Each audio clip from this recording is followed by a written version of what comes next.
So if you've found a sewing machine in your attic or bought one at a thrift store, you'll probably find that there are a few other tools you'll need to have before you can get started on your first sewing project.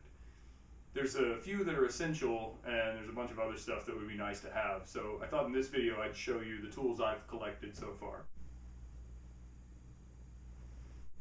Much like welding, carpentry, or any other method of joining two pieces of material together, to make something out of fabric, you will need to measure the pieces, cut the pieces into the individual components, and then join them together through sewing or some other means.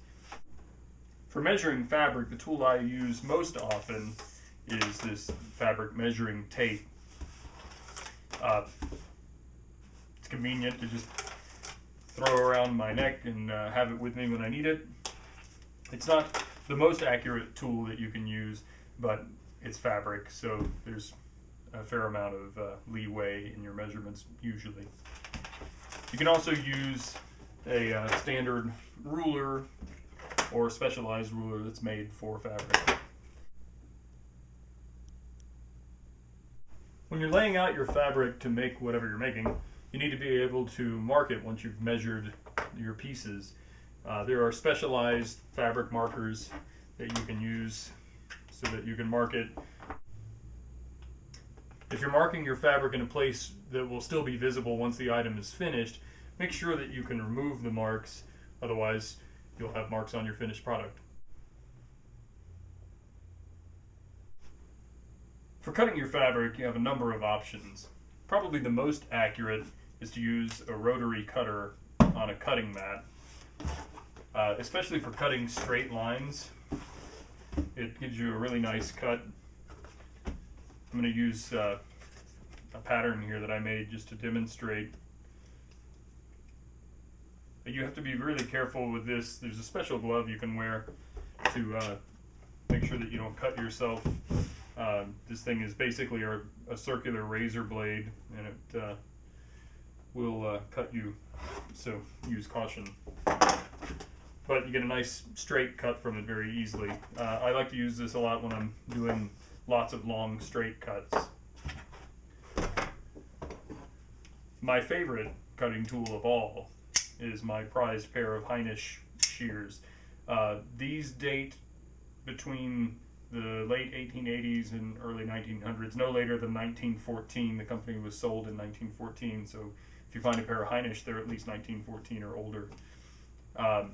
These are designed to be used by tailors. They were used by professional tailors back in the day when, you know, all your clothing was made by a tailor.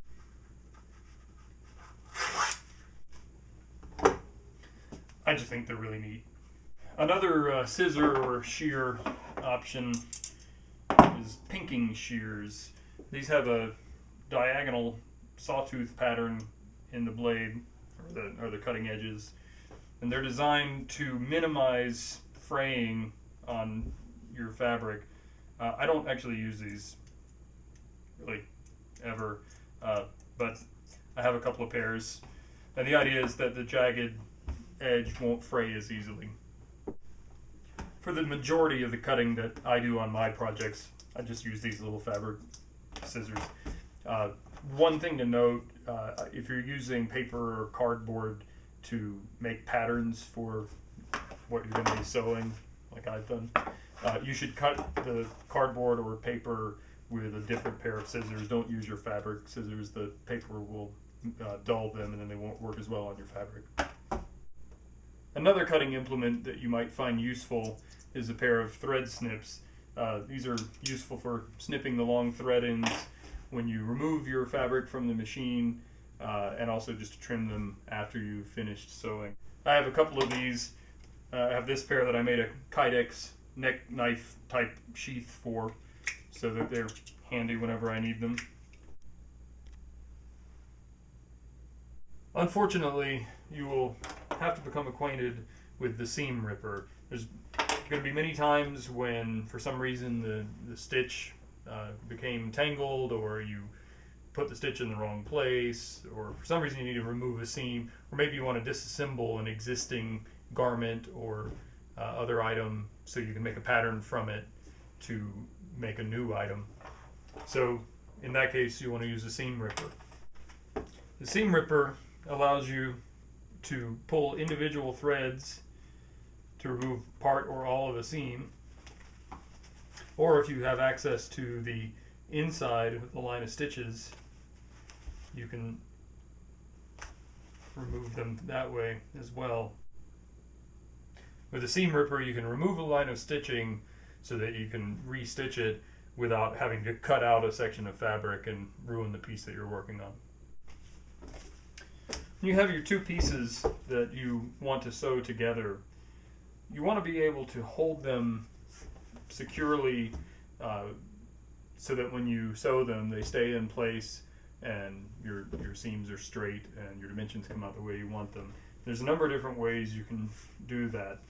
The traditional way is with pins, and you can either have one of these stupid tomato pin cushions, or I found these magnetic ones that at least don't look quite as dorky. You can just take your pin and insert it through where your seam is going to be.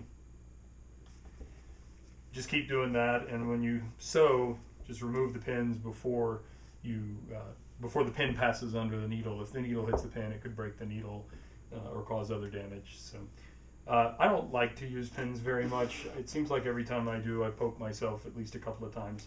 So often I'll use these little clamps. I find they're really handy, and when I get close to the machine, I can remove them very easily. Another option are binder clips that you can find at any office supply store, probably your grocery store has them. They come in a number of different sizes and they work very well. A commenter on one of my recent videos pointed out that another good option is double-sided tape that you can stick to one side of your seam, and then you peel off the backing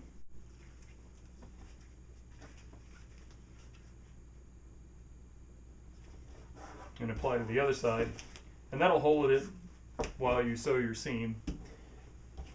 And it worked quite well also. Thanks for the tip. When I began sewing, I swore that I would never do any hand sewing, but unfortunately there are times when it can't be avoided. I'm not going to go into the art of hand sewing, but just know there are a wide assortment of needles that are available. There are a number of different stitches that you can use, and it's actually a really handy thing to know how to do. There are people who make really amazing pieces of gear by just using a needle and thread. So don't fear the art of hand stitching. Just know that if you can use a machine, it's going to be a lot better, because you can see this takes quite some time to do. On the subject of hand sewing, it's a common misconception that a thimble is to keep from getting poked by the sharp end of the needle while you're hand sewing. That's not what it's for at all. You use the thimble to push the needle through the fabric each time you make a stitch. Even the blunt end of the needle is fairly sharp and will get old very quickly if you're using your bare hand. So you just push with the thimble, and that makes it a lot less uncomfortable. Even if all you have is a needle and thread, you can join materials like this 1000 denier Cordura together effectively. I also always keep a lighter handy. I don't smoke, but if you have a small amount of thread, and if you're using nylon or polyester thread, it's often easier to just singe the ends down, and that prevents them from fraying and makes a neat appearance. So those are a few items that you can use to help make your sewing projects go a little bit easier. If you have questions or comments, make sure you post them below. You can email me at thejasonofalltrades@gmail.com, and make sure you click subscribe for more videos like this. Thanks!